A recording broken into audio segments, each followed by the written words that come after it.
Hi, I'm Mike from 1A Auto. We've been selling auto parts for over 30 years.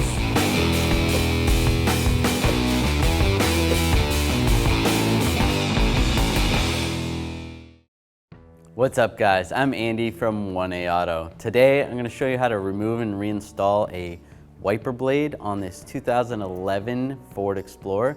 If you need parts for your vehicle, click the link in the description and head over to 1aauto.com. To remove this blade, I'm going to take a straight blade screwdriver. I'll pull the arm out a little bit, slide the screwdriver down here. There's a little, you got to pry this out a little bit. Get in behind the blade and it'll pop right off. Basically, the screwdriver's getting in behind there.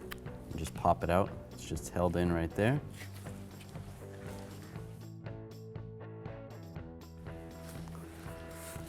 Just grab this new blade. I'm gonna line this up right here, just like that. And we'll lock it in place. Thanks for watching. Visit us at 1aauto.com for quality auto parts, fast and free shipping, and the best customer service in the industry.